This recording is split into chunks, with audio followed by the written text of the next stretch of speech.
का तेज है न्यारा, सप्त रंगों से जगत संवारा। जीवन का हर अंधियारा मिटाते, सच्चे भक्त का भाग्य जगाते। सूर्य देव की जय, प्रेम से बोलिए सूर्य नारायण भगवान की जय। हे सूर्य देव, आप सभी भक्तों पर अपनी कृपा सदा ही बनाए रखना। सभी के घर परिवार में सुख समृद्धि का वास देना। प्रिय भक्तों, आज रविवार का पुण्य फलदायी व्रत है। रविवार व्रत के दिन सूर्य देव की पूजा करने और व्रत कथा श्रवण करने मात्र से व्यक्ति को स्वास्थ्य, धन, मान सम्मान और आध्यात्मिक उन्नति मिलती है और जीवन में सुख शांति बनी रहती है। तो चलिए भक्तों, नवग्रहों के स्वामी सूर्य देव को नमन करते हुए सुनते हैं सूर्य देव की अत्यंत ही सुंदर कथा। आशा करते हैं कि आप सभी बहनें पूरी कथा को सच्चे भक्ति भाव से श्रवण करेंगी। भक्तों, पहली कथा इस प्रकार शुरू होती है।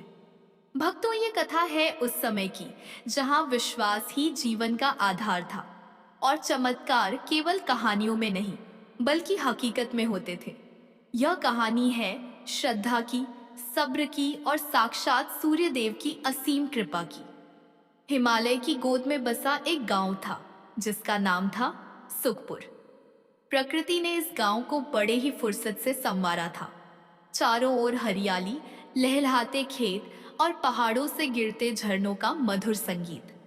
गांव के बीचों बीच एक ऊंचे टीले पर भगवान सूर्य नारायण का भव्य मंदिर था, जिसका सुनहरा कलश सुबह की पहली किरण के साथ ही ऐसे चमक उठता था मानो साक्षात सूर्य देव धरती पर उतर आए हों। इसी सुंदर गांव में एक ब्राह्मण दंपति रहते थे, राधा और श्याम सुंदर। श्याम सुंदर जितने विद्वान थे उतने ही सरल, और राधा तो जैसे ममता और करुणा की साक्षात मूर्त थी। उसके द्वार से कोई खाली हाथ नहीं लौटता था। वह गायों की सेवा करती, बड़ों का आदर करती और ईश्वर की भक्ति में लीन रहती। उनके पास धन की कमी नहीं थी, मान सम्मान की कमी नहीं थी, लेकिन उनके जीवन में एक सन्नाटा था जो उनकी सारी खुशियों को निगल रहा था। वर्षों बीत गए थे, लेकिन राधा की गोद सूनी थी। जिस घर में बच्चों की किलकारियां गूंजनी चाहिए थी, वहां एक भारी खामोशी पसरी रहती थी। राधा जब पनघट पर जाती और अपनी सखियों को अपने बच्चों को लाड लड़ाते देखती तो उसका कलेजा मुंह को आ जाता। उसकी ममता छलकने को बेताब थी, पर उसे थामने वाला कोई न था। वह अक्सर मंदिर की सीढ़ियों पर बैठकर रोती और सूर्य देव से पूछती, हे जगत के पालनहार, तुमने सबको प्रकाश दिया, तो मेरे जीवन में यह अंधेरा क्यों? श्याम उसे समझाते, राधे, धैर्य रखो। ईश्वर की परीक्षा कठिन होती है, पर उसका फल मीठा होता है। लेकिन राधा का मन अब और प्रतीक्षा करने को तैयार न था। तभी एक दिन राधा के भाग्य ने करवट ली। शरद ऋतु की एक सुहानी सुबह थी। राधा मंदिर से पूजा करके लौट रही थी कि उसकी नजर मंदिर के बाहर बरगद के पेड़ के नीचे बैठे एक तेजस्वी साधु पर पड़ी। साधु के चेहरे पर सूर्य जैसा तेज था। उन्होंने राधा के उदास चेहरे को देखा और अपनी अंतर्दृष्टि से उसका दुख जान लिया। साधु ने स्नेहपूर्ण स्वर में पुकारा, बेटी, तुम्हारे पास सब कुछ है, फिर यह वैराग्य कैसा? क्यों अपनी आंखों में आंसू लिए घूम रही हो? राधा ने रोते हुए अपना दुख साधु के चरणों में रख दिया। उसने कहा, महाराज, मैं अभागन हूं, क्या मेरे भाग्य में मां कहलाने का सुख नहीं है? साधु महाराज मुस्कुराए और बोले, पगली, निराश क्यों होती है? संसार में ऐसा कोई ताला नहीं जिसकी चाबी ईश्वर के पास न हो।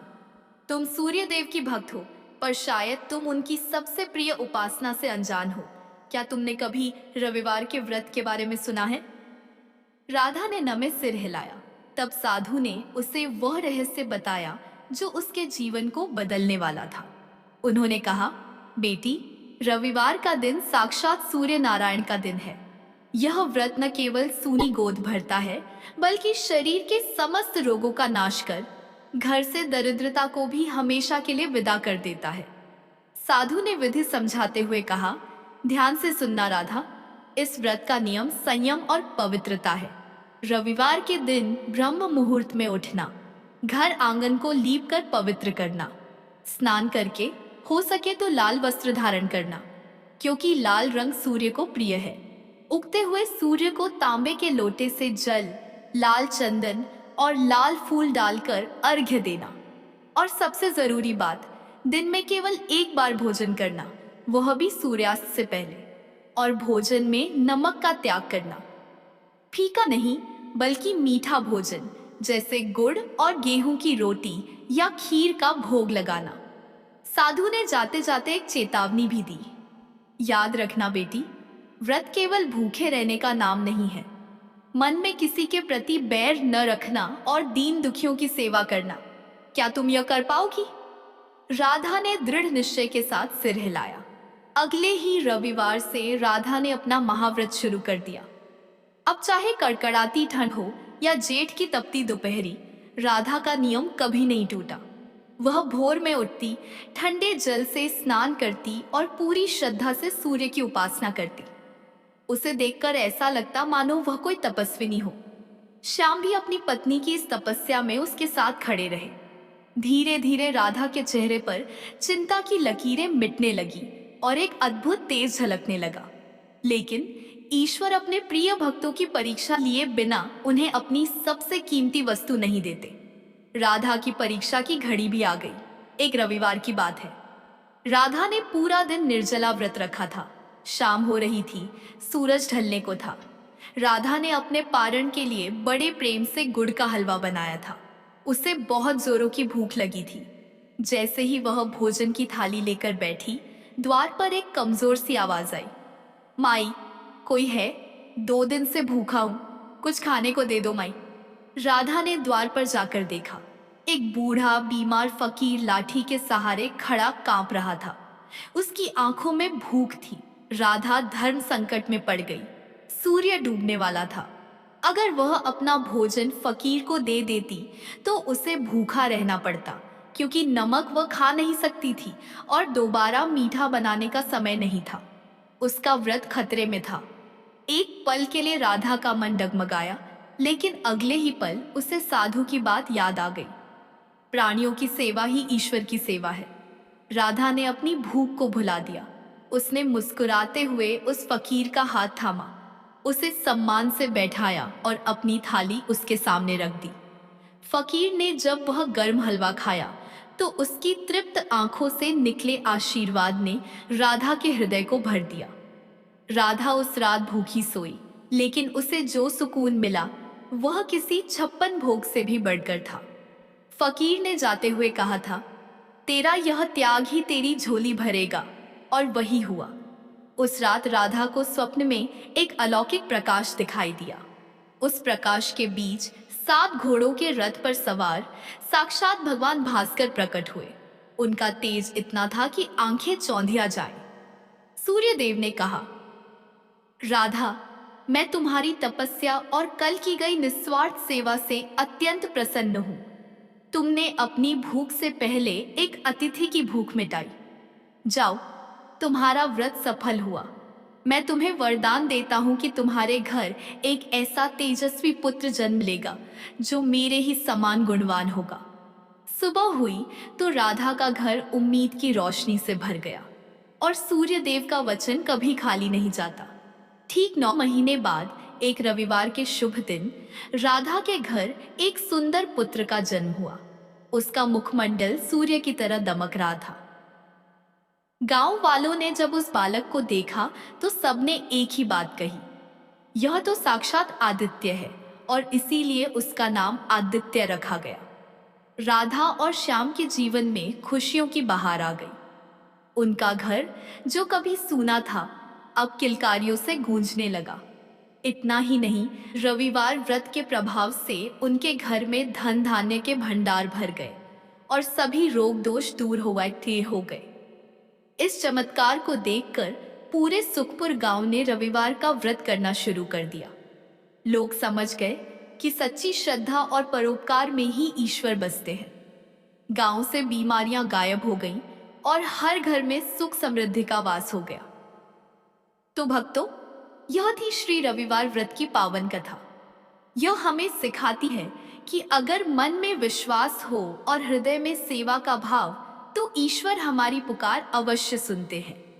जो भी मनुष्य श्रद्धापूर्वक रविवार का व्रत करता है, सूर्य देव उसके जीवन के अंधकार को मिटाकर उसे प्रकाश से भर देते हैं।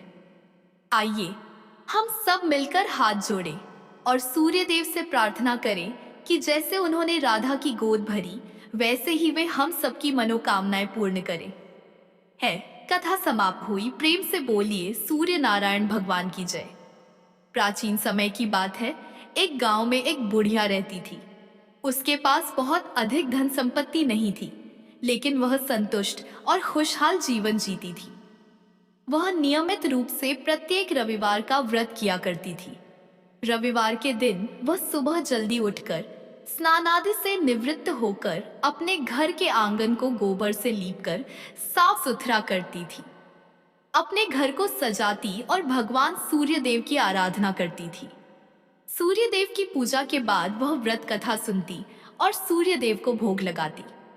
वह दिन में केवल एक बार भोजन करती और बाकी दिन पूजा पाठ में ही बिताती।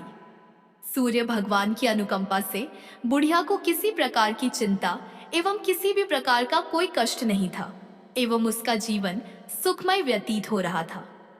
बुढ़िया की भक्ति इतनी सच्ची थी कि वह सभी प्रकार के सांसारिक दुखों से हमेशा दूर रहती थी। अब तो समय के साथ उसकी मेहनत और भक्ति का फल उसे मिलने लगा और धीरे धीरे उसका घर धन धान्य से भरपूर होने लगा। उस बुढ़िया की एक पड़ोसन थी रमा, जो बुढ़िया से बहुत ईर्ष्या करती थी। अब तो रमा उस बुढ़िया को सुखी और संपन्न होते देख उससे जलने लगी और हमेशा ही बुढ़िया को परेशान करने का कोई ना कोई उपाय बनाती रहती थी। अधिक आयु होने के कारण बुढ़िया अब अपनी गाय की सेवा नहीं कर सकती थी, इसलिए उसने कोई गाय नहीं पाल रखी थी। असल में बुढ़िया रमा के आंगन में बंधी गाय का गोबर घर लीपने के लिए ले आती थी, ताकि वह अपने घर को साफ सुथरा कर सके और सूर्य देव की पूजा कर सके। बुढ़िया की संपन्नता देख रमा को उससे जलन होने लगी। रमा को लगता था कि बुढ़िया के पास गाय तो नहीं है, फिर भी वह हर रविवार अपने आंगन को मेरी गाय का गोबर ले जाकर लीपती है, और यह बात रमा को बहुत खलती थी। एक रविवार को रमा ने अपनी गाय को घर के भीतर बांध लिया ताकि बुढ़िया को गोबर न मिले। बुढ़िया को इस बात का अंदाजा नहीं था। जब उसने देखा कि गोबर नहीं है तो वह निराश हो गई और अपने आंगन को लीप नहीं पाई। उसने उस दिन सूर्य देव की पूजा नहीं की और भोग भी नहीं लगाया। बुढ़िया पूरे दिन उपवास में रही और भूखी प्यासी सो गई। उसकी श्रद्धा और आस्था सूर्य देव के प्रति अडिग थी, लेकिन बिना पूजा के वह बहुत दुखी थी। प्रातःकाल जब सूर्योदय से पूर्व उस बुढ़िया की आंख खुली तो वह अपने घर के आंगन में सुंदर गाय और बछड़ा को देखकर हैरान हो गई। गाय को आंगन में बांधकर उसने जल्दी से उसे चारा लाकर खिलाया। रमा ने उस बुढ़िया के आंगन में बंधी सुंदर गाय और बछड़ा को देखा तो वह उससे और अधिक जलने लगी। तभी गाय ने सोने का गोबर किया। गोबर को देखते ही रमा की आंखें फटी की फटी रह गई। रमा ने उस बुढ़िया को आसपास न पाकर तुरंत उस गोबर को उठाया और अपने घर ले गई। इसके बाद रमा अपनी गाय का गोबर वहां रख आई और इस तरह वो रोज यही करने लगी।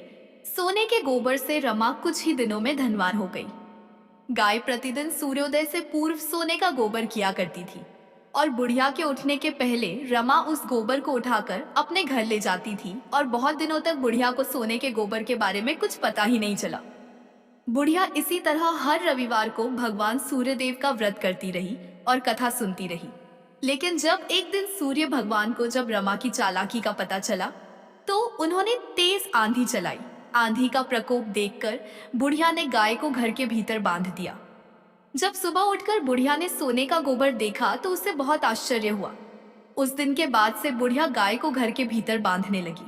सोने के गोबर से बुढ़िया कुछ ही दिन में बहुत ही अधिक धनी हो गई।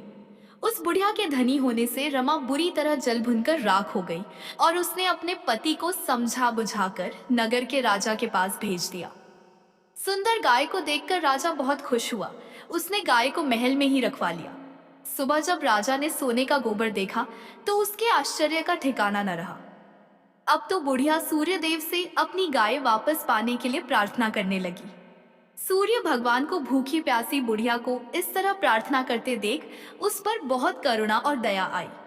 उसी रात सूर्य भगवान ने राजा को स्वप्न में कहा, राजन, बुढ़िया की गाय व बछड़ा तुरंत लौटा दो, नहीं तो तुम पर विपत्तियों का पहाड़ टूट पड़ेगा, तुम्हारा महल नष्ट हो जाएगा।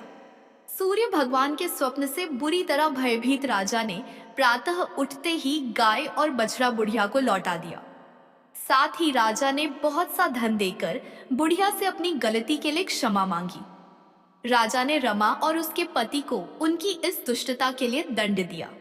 फिर राजा ने पूरे राज्य में घोषणा कराई कि सभी स्त्री पुरुष रविवार का व्रत किया करें। रविवार का व्रत करने से सभी लोगों के घर धन धान्य से भर गए। राजनगर में चारों ओर खुशहाली छा गई। स्त्री पुरुष सुखी जीवन यापन करने लगे तथा सभी लोगों के शारीरिक कष्ट भी दूर हो गए। मित्रों, पहली कथा समाप्त हुई। बोलिए सूर्य भगवान की जय। जय जय सूर्यदेव। अब सुनते हैं सूर्यदेव की दूसरी कथा। प्राचीन समय की बात है। संतपुरा नगर में एक निर्धन ब्राह्मण रहता था। वह सूर्यदेव का अनन्य भक्त था। ब्राह्मण संसार के सुख दुख से परे केवल सूर्यदेव की आराधना में लीन रहता था। वह हर रोज सुबह सबसे पहले नहाता और सूर्य भगवान की पूजा करता और इसके बाद अन्य काम किया करता था। उसकी भक्ति इतनी गहरी थी कि उसकी सुबह की पहली किरण और शाम की अंतिम पूजा सूर्य भगवान को समर्पित होती थी। लेकिन भक्ति के इस मार्ग ने उसे संसार के कठोर सत्य व गरीबी से दूर नहीं किया। उसकी झोपड़ी टूटी फूटी थी और पेट भरने के लिए घर में एक समय का भोजन भी नहीं हो पाता था। उसकी पत्नी रोज उसे ताने देती कि दिन भर पूजा करते हो लेकिन घर में चूल्हा जलाने को अन्न तक नहीं होता है। भला कहीं भक्ति से पेट भरता तो क्या ही बात होती। ब्राह्मण हर रोज अपनी पत्नी की बातें सुनता लेकिन अपनी भक्ति से डिगता नहीं था। उसके पड़ोसी भी उसे निकम्मा कहकर अपमानित करते थे कि सारा दिन इधर उधर घूमता है, जैसे कोई बड़ा तपस्वी हो। अब धीरे धीरे इन तानों और उपेक्षाओं ने उसके मन को गहराई तक आहत करना शुरू कर दिया था। एक दिन उसने निर्णय लिया कि अब इस संसार को छोड़कर केवल सूर्य भगवान की शरण में चला जाऊंगा। इसके लिए ब्राह्मण ने अगली सुबह जल्दी उठकर स्नान किया, पूजा की सामग्री ली और जंगल की ओर चल पड़ा। चलते चलते उसे एक निर्जन स्थान मिला जहां एक सूखा हुआ पीपल का पेड़ और एक लगभग सूखा हुआ तालाब था। ब्राह्मण ने सोचा, यही स्थान मेरी भक्ति के लिए उपयुक्त है। उसने पीपल के नीचे बैठकर सूर्य भगवान की आराधना शुरू की। पूजा समाप्त होने पर उसने तालाब से थोड़ा सा पानी लिया और सूर्य भगवान को अर्घ्य दिया। जैसे ही पानी बहकर पीपल की जड़ों और तालाब में पहुंचा, एक अद्भुत चमत्कार हुआ। सूखा हुआ पीपल हरा भरा हो गया, उसकी शाखाएं हरी भरी पत्तियों से भर गई। वहीं तालाब स्वच्छ जल से भर गया। जब ब्राह्मण ने सूर्य देव की आवाज सुनी तो वह घबरा गया और सोचने लगा कि इस पीपल में कोई भूत रहता है, जरूर वही मुझे आवाज दे रहा है। और ब्राह्मण बिना कुछ कहे वहां से लौट गया। अब तो हर रोज जब ब्राह्मण पूजा करता तभी उस तालाब से आवाज आने लगती। रोज यह सुन सुनकर वो चिंतित होकर दुबला होने लगा। ब्राह्मण की पत्नी कभी कभी उससे मिलने जंगल में जाती थी। एक दिन उसने अपने पति से पूछा, आप दिन पर दिन दुबले हुए जा रहे हैं। उसने अपनी पत्नी को सारी घटना कह सुनाई। उसकी पत्नी, जो सामान्यतः उसे ताने देती थी, इस बार अपने पति की बात सुनकर गंभीर हो गई। उसने कहा, यह कोई भूत प्रेत नहीं है, यह स्वयं सूर्य भगवान है, जो तुम्हारी भक्ति से प्रसन्न होकर तुम्हें वरदान देना चाहते हैं। ब्राह्मण ने चिंतित होकर पूछा, लेकिन मैं उनसे क्या मांगू? मेरी मांग छोटी हो तो जीवन भर पछतावा रहेगा, और अगर मैं कुछ भूल गया तो? पत्नी ने मुस्कुराते हुए कहा, तुम्हें उनसे यह मांगनी चाहिए कि नौखंड के महल में सोने के पालने में अपने पोते को झूलते हुए अपनी आंखों से देख सको। इससे तुम्हें धन, संतान, सुख और दीर्घायु सब कुछ मिल जाएगा। अगले दिन ब्राह्मण ने उसी स्थान पर जाकर सूर्य भगवान की पूजा की। पूजा के अंत में सूर्य भगवान फिर प्रकट हुए और बोले, हे ब्राह्मण, अब बोलो तुम्हारी क्या इच्छा है? ब्राह्मण ने साहस बटोरकर वही शब्द कहे जो उसकी पत्नी ने सिखाए थे। सूर्य भगवान मुस्कुराए और बोले, तथास्तु, तुम्हारी मनोकामना पूरी होगी। जब ब्राह्मण घर लौटा तो उसने देखा कि उसकी टूटी फूटी झोपड़ी की जगह एक विशाल और भव्य महल खड़ा था। महल के चारों ओर दास दासियां कार्य कर रही थीं।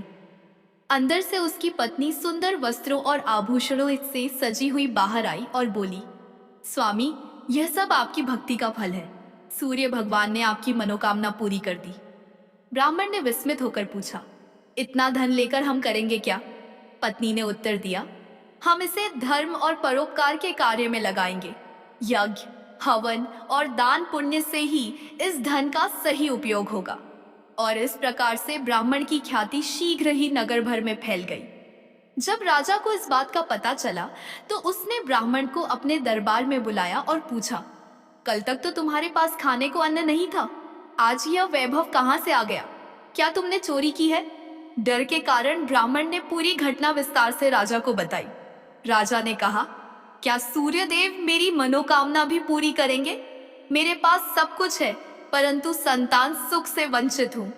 ब्राह्मण ने राजा को सूर्य भगवान की आराधना की विधि बताई और राजा ने पूरे नियम और श्रद्धा से सूर्य भगवान की पूजा की।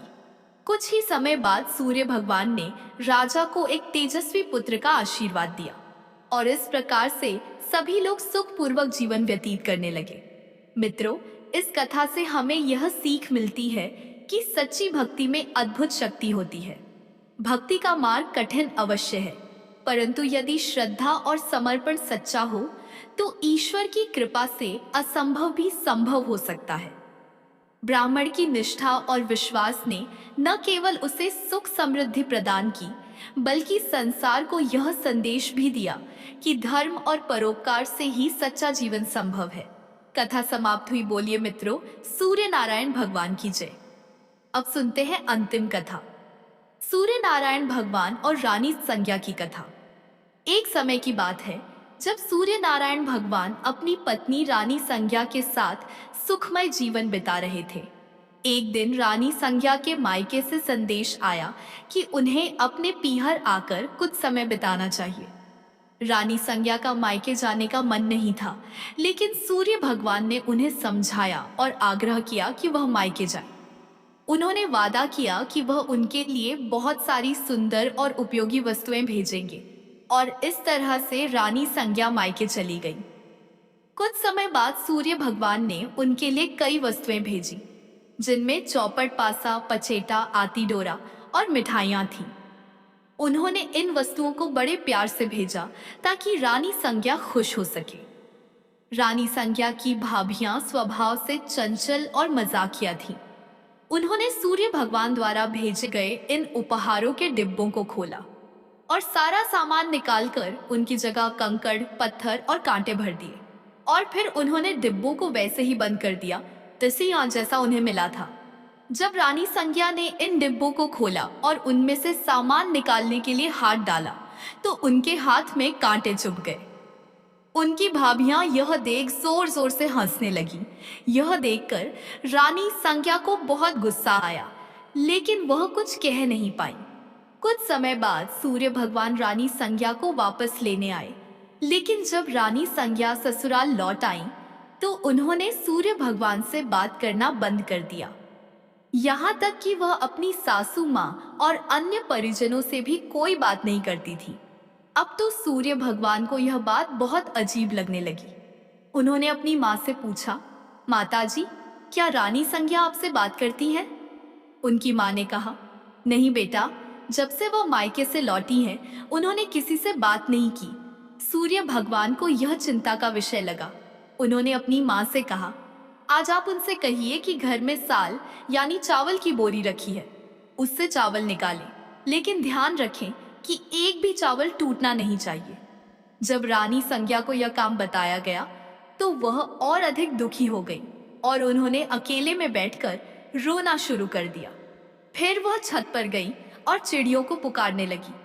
उन्होंने चिड़ियों से कहा, मैंने हमेशा तुम्हें दाना डाला है, अब मेरी मदद करो और इन चावलों को छील दो। चिड़ियों ने उनकी पुकार सुनी और सभी चावल छीलकर उड़ गई। सायंकाल में सूर्य भगवान ने अपनी माँ से फिर पूछा, माताजी, रानी संज्ञा ने कुछ कहा? माँ ने जवाब दिया, नहीं बेटा, वह कुछ नहीं बोली। सूर्य भगवान ने कहा, अब आप उनसे कहिए कि 108 छेद वाली मटकियों में पानी भरे। जब रानी संज्ञा को यह काम बताया गया तो वह तालाब के पास जाकर बैठ गईं और वहीं रोने लगी। उनकी हालत देखकर मेंढकियां उनके पास आईं और पूछा, आप क्यों रो रही हैं? रानी संज्ञा ने कहा, मेरी सासू माँ ने 108 छेद वाली मटकियों में पानी भरने को कहा है। बताओ, इनमें पानी कैसे टिकेगा?